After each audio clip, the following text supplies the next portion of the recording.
Assalamualaikum warahmatullahi wabarakatuh. Shalom, salam sejahtera bagi kita semua. Om Swastiastu, Namo Buddhaya, salam kebajikan. Perkenalkan, saya Niluh Adrianti dengan NIM A231-23017 dari Prodi Pendidikan Matematika, Fakultas Keguruan dan Ilmu Pendidikan. Pada video kali ini, saya dan teman-teman anggota kelompok saya, kelompok 6 kelas C dalam mata kuliah Belajar dan Pembelajaran akan menjelaskan tentang teori belajar. Teori belajar yang akan kami jelaskan adalah teori belajar humanistik. Untuk mengetahui tentang teori belajar humanistik, tonton video ini sampai selesai.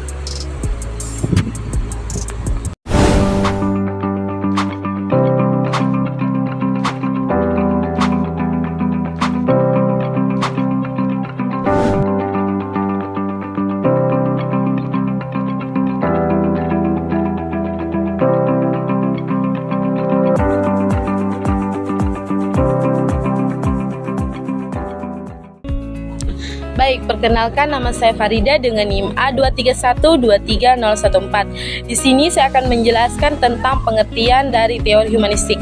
Apa sih teori humanistik itu? Sebelum itu, teori humanistik itu diperkenalkan pada akhir tahun 1950-an oleh para ahli psikologi seperti Abraham Maslow, Carl Rogers, dan Karl Mustakas.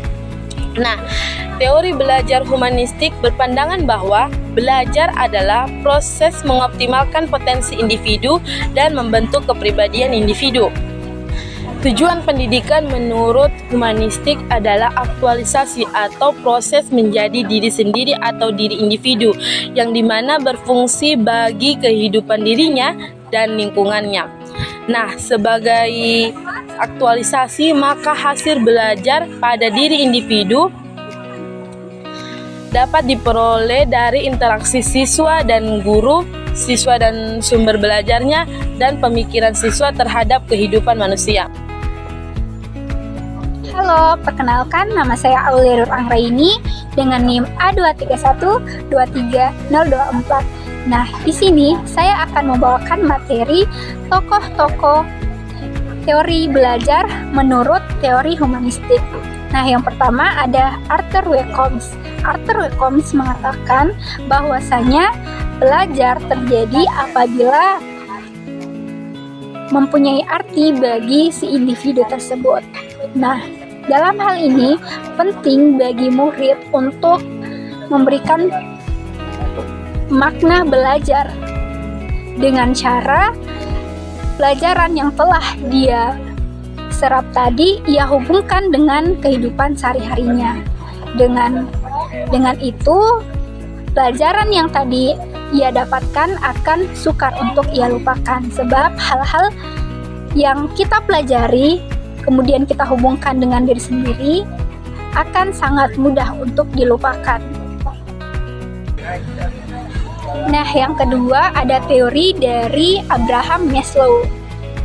Teori Maslow didasarkan atas asumsi bahwasanya dalam diri manusia ada dua hal, yaitu yang pertama, suatu usaha yang positif untuk berkembang, dan yang kedua, suatu kekuatan untuk melawan perkembangan itu. Nah, Maslow berpendapat bahwasanya untuk melihat manusia didasarkan dari potensinya. Nah, salah satu potensi yang dimiliki oleh manusia adalah mampu bangkit dari masalah, dan hal inilah yang dikatakan salah satu usaha positif. Nah, yang ketiga ada pandangan dari Carl Rogers. Rogers membedakan dua tipe belajar, yaitu kognitif atau kebermaknaan dan eksperiensial atau pengalaman atau signifikasi. Menurut Rogers, ada dua jenis pembelajaran, yaitu rote learning dan experiential learning. Sebagian besar pembelajaran yang terjadi di kelas adalah rote learning, yaitu pembelajaran yang materinya kurang memberi makna pribadi bagi peserta didik dan kurang melibatkan perasaan atau emosi peserta didik. Sedangkan experiential learning adalah jenis pembelajaran yang membuat perbedaan individu dalam perilaku, sikap dan kepribadian lebih lengkap.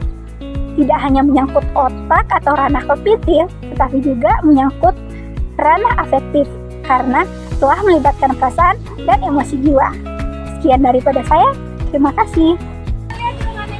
Halo, saya Elita Salsabila dengan NIM A231230115. Di sini saya akan menjelaskan tentang kelebihan dari teori humanistik. Kelebihan yang pertama yaitu mengedepankan nuansa demokratis, partisipatif, dialogis, dan humanis. Yang kedua, sangat cocok diterapkan pada pembelajaran yang berhubungan dengan pembentukan kepribadian, hati nurani, moral, perubahan sikap, dan analisis. Yang ketiga, lahirnya suasana belajar yang mengedepankan saling menghargai dan kebebasan mengungkapkan pendapat. Yang keempat, partisipasi peserta didik dalam berbagai kegiatan di lingkungan sekolah yang selanjutnya akan menumbuhkan kemampuan hidup bersama dalam kelompok dengan berbagai keanekaragaman yang ada pada diri masing-masing peserta didik. Yang kelima, peserta didik mampu menjadi manusia yang berani, berdikari dengan pendapatnya, dan mengatur kehidupannya secara bebas tetapi dengan penuh tanggung jawab serta menghargai hak-hak orang lain. Halo, nama saya Disitya Ningsia Rashid dengan NIM A231230119. Nah, di sini saya akan menjelaskan tentang kekurangan dari teori humanistik. Nah, yang pertama yaitu teori ini tidak mudah diaplikasikan dalam proses belajar mengajar. Karena kenapa? Karena setiap siswa itu memiliki gaya belajar yang berbeda-beda. Kemudian yang kedua yaitu teori ini tidak cocok untuk siswa yang kurang aktif atau pasif. Nah, yang ketiga, siswa yang kurang aktif dan pasif itu akan mengalami ketertinggalan dalam pembelajaran materi karena takut atau malu untuk bertanya kepada gurunya. Kemudian yang keempat, keberhasilan dalam pembelajaran itu sepenuhnya ada di tangan siswa itu sendiri, sehingga peran guru dalam perkembangan dan pembentukan pendewasaan pada siswa itu kurang dibutuhkan seperti itu. Terima kasih. Perkenalkan, nama saya Ainun Mardia dengan NIM A231230107. Selanjutnya di sini saya akan menjelaskan penerapan teori belajar humanistik dalam pembelajaran matematika.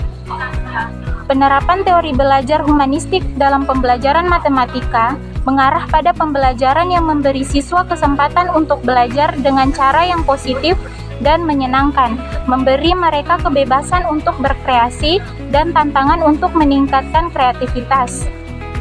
Adapun beberapa karakteristik pembelajaran matematika humanistik, yaitu yang pertama, belajar berbagai macam cara untuk menyelesaikan masalah tidak hanya dengan pendekatan aljabar. Yang kedua, menggunakan masalah-masalah yang menarik dan pertanyaan terbuka, tidak hanya latihan-latihan. Yang ketiga, mengajarkan materi-materi yang dapat digunakan dalam kehidupan sehari-hari seperti dalam sains, ekonomi, bisnis, ataupun teknik. Nah, itu tadi penjelasan tentang teori belajar humanistik.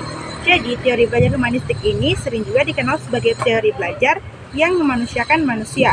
Tentu, dalam penerapannya dalam pembelajaran matematika mempunyai kelebihan dan kekurangan, sehingga kita perlu mengkolaborasikannya dengan teori belajar yang lainnya, seperti teori belajar behaviorisme, teori belajar konstruktivisme, dan juga teori belajar yang lainnya. Sekian video dari kami, terima kasih sudah menonton. Wassalamualaikum warahmatullahi wabarakatuh. Om Santi Santi Santito.